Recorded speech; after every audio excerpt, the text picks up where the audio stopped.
नमस्कार दोस्तों, मैं doctor Mukesh Agrawal VSCA hair clinic YouTube channel पर आप सबका हार्दिक स्वागत करता हूं। आज हम जानेंगे PRP के बारे में, जो कि बालों की ग्रोथ के लिए एक नई टेक्निक है।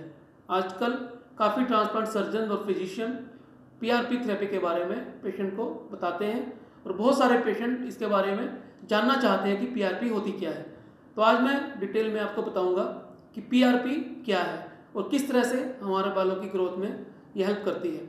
PRP का अर्थ होता है प्लेटलेट रिच प्लाज्मा। ब्लड के अंदर से प्लाज्मा निकाला जाता है जो कि जिसके अंदर प्लेटलेट्स ज़्यादा होते हैं और ग्रोथ फैक्टर्स होते हैं। ग्रोथ फैक्टर्स प्रोटीन के जरिए बालों की ग्रोथ करने में, बालों को थिक करने में और बालों को झड़ने को रोकने में बहुत ज़्यादा लाभकारी होते हैं। PRP थेरेपी को PRP हेयर ग्रोथ ट्रीटमेंट के नाम से भी जाना जाता है।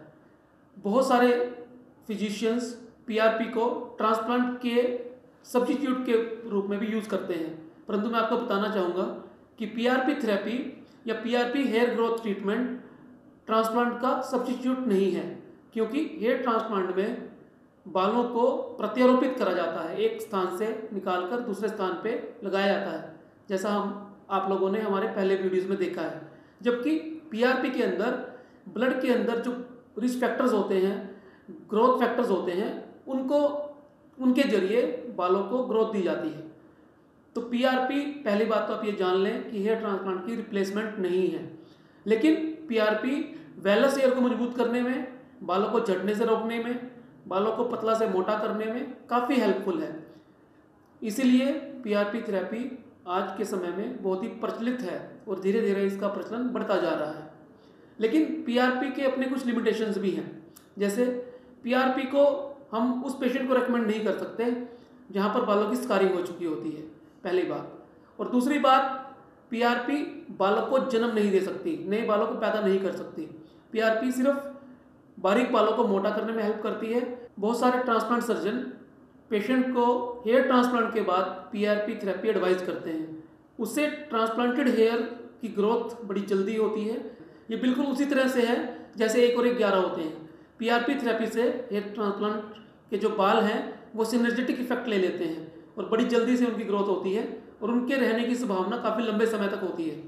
और दूसरी बात, आप मेडिसिन के साथ साथ, जो हेयर ग्रोथ मेडिसिन होती हैं, उनके साथ साथ भी PRP थेरेपी को इस्तेमाल कर सकते हैं। PRP थेरेपी के कुछ लाभ भी हैं, जैसे PRP थेरेपी में हेयर ट्रांसप्लांट की तरह से कोई पेन नहीं होता, कोई सर्जरी नहीं होती, कोई पोस्ट ऑपरेटिव दिक्कत नहीं होती। पेशेंट आसानी से PRP करवा के अपने काम पे साथ साथ जा सकता है और PRP किसी भी तरह का शरीर के अंदर दुष्प्रभाव नहीं पैदा करती। मित्रों, अब मैं बताना चाहूँगा कि कम से कम आपको 6 सिटिंग PRP की लेनी चाहिए।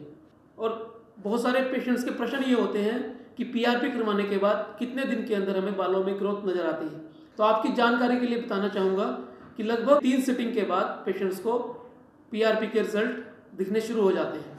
मित्रों, आज के वीडियो में हमने जाना कि PRP क्या है और इसका बालों की ग्रोथ से क्या संबंध है। अगले वीडियो में हम जानेंगे कि PRP किस तरह की जाती है और PRP के बाद किन बातों का ध्यान रखा जाना चाहिए। PRP से संबंधित अन्य प्रश्नों के लिए आप मुझे कमेंट में लिखें। इन्हीं शब्दों के साथ धन्यवाद।